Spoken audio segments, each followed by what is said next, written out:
Episode के start में वो फायर लिजर्ड हाउचेन के पास आ जाता है और उसके आसपास घूमने लगता है। तभी रिवील होता है कि वो फायर लिजर्ड बुरी तरह से जख्मी हो चुका है और उसकी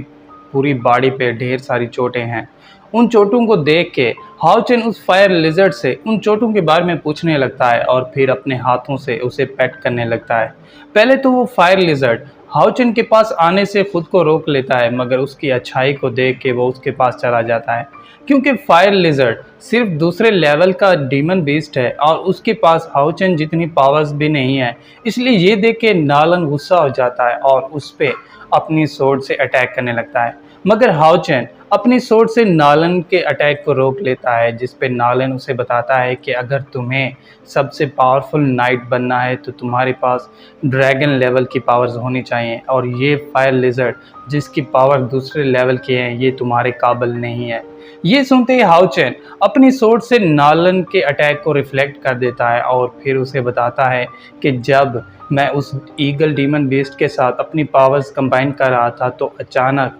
मेरी नज़र इस फायर लिजर्ड पे पड़ी जो कि एक ट्रैप में फंसा हुआ था, जिसके बाद मुझे एहसास हुआ कि वो एनर्जी जो मुझे अपनी तरफ खींच रही थी वो उस ईगल की नहीं बल्कि इस फायर लिजर्ड की थी। इसलिए बिना वेट किए मैंने इस फायर लिजर्ड को अपना पार्टनर बना लिया। सिर्फ यही नहीं, हाउचेन उसे ये भी बताता है कि भले ही ये फायर लिजर्ड दूसरे लेवल पे है और इसकी पावर्स मुझसे कम है, मगर फिर भी मैं इसके साथ ग्रो करूंगा और आखिरी सांस तक इसका साथ नहीं छोड़ूंगा, क्योंकि आज से ये मेरा फ्रेंड है। ये सुनते ही वो फायर लिजर्ड बहुत खुश हो जाता है और फिर हाउचेन को नीचे गिरा देता है, जिस पे दोनों एक दूसरे के साथ हंसी मजाक करने लगते हैं और फिर हाउचेन उसे गले लगा लेता है। ये देख के नालन गुस्सा हो जाता है और अपनी पावर्स को एक्टिवेट कर लेता है, जिस पे हाउचेन समझता है कि नालन उन पावर्स से फायर लिजर्ड को मारने की कोशिश कर रहा है, मगर नालन उसे बताता है कि मैं फायर लिजर्ड को मारने की नहीं बल्कि उसे बचाने की कोशिश कर रहा हूँ, यानी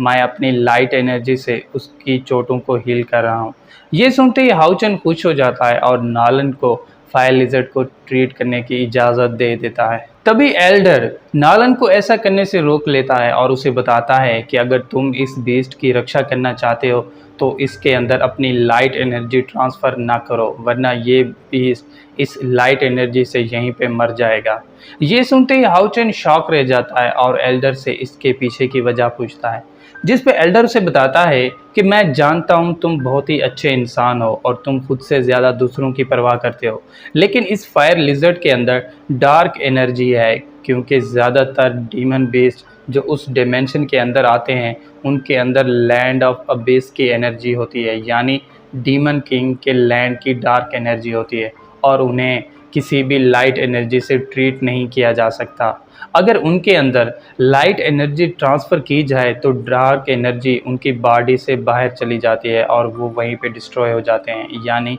उनकी वहीं पे डेथ हो जाती है। ये सुनते ही हाउचेन शॉक रह जाता है और फिर एल्डर को कहता है कि अगर फायर लिजर्ड को बचाने के लिए मुझे अपनी जान भी देनी पड़ी तो मैं ऐसा करने से पीछे नहीं हटूंगा। ये सुनते ही एल्डर उसे बताता है कि कई हजार साल पहले एक पावरफुल स्पेल था जिसका नाम था ब्लड एक्सचेंज। इस स्पेल से पावर ऑफ लाइट से डार्क एनर्जी को ख़त्म किया जा सकता था। ये सुनते ही हाउचेन अपने ब्लड को फायर लिजर्ड की बॉडी के अंदर ट्रांसफ़र करने लगता है, यानी वो अपनी लाइट एनर्जी से फायर लिजर्ड की डार्क एनर्जी को डिस्ट्रॉय करने लगता है, ताकि ऐसा करके वो फायर लिजर्ड की चोटों को हील कर सके। लेकिन तभी फायर लिजर्ड की बॉडी से कुछ डार्क मैटर बाहर निकल आते हैं और आते ही हाउचेन पे अटैक करने लगते हैं, क्योंकि वो डार्क मैटर बहुत ही पावरफुल थे और हाउचेन अपना ब्लड फायर लिजर्ड को देख के पहले ही कमज़ोर हो चुका था, इसलिए उन डार्क मैटर्स के अटैक से वो काफ़ी हर्ट होने लगता है। ये देख के नालन हाउचेन की हेल्प करने लगता है, मगर एल्डर उसे ऐसा करने से रोक लेता है और फिर उसे बताता है कि जब ये ब्लड एक्सचेंज स्पेल स्टार्ट हो जाता है तो उसे कोई भी नहीं रोक सकता। अगर तुमने इस स्पेल को रोकने की कोशिश की तो इससे हाउचेन की जान को ख़तरा हो सकता है। क्योंकि नालन हाउचेन की हेल्प नहीं कर सकता था, इसलिए ये सोच के वो काफ़ी अपसेट हो जाता है। तभी वो डार्क मैटर्स अपनी पावर्स को और ज़्यादा इंक्रीज़ कर देते हैं और हाउचेन को और ज़्यादा हर्ट करने लगते हैं। क्योंकि हाउचेन उनके अटैक से काफ़ी हर्ट हो रहा था, इसलिए ये देख के वो अपनी पावर्स को एक्टिवेट कर लेता है और उससे उन डार्क मैटर्स पे अटैक कर देता है, जिससे वो डार्क मैटर्स वहीं पे डिस्ट्रॉय हो जाते हैं और पार्ट 31 यहीं पे एंड हो जाता है। तो दोस्तों, अगर आपको पार्ट 31 की एक्सप्लेनेशन अच्छी लगी हो तो चैनल को सब्सक्राइब और वीडियो को लाइक ज़रूर कीजिएगा। और अगर आप चाहते हैं कि मैं आगे के एपिसोड्स को भी एक्सप्लेन करूं तो कमेंट करके ज़रूर बताइएगा। Thank you.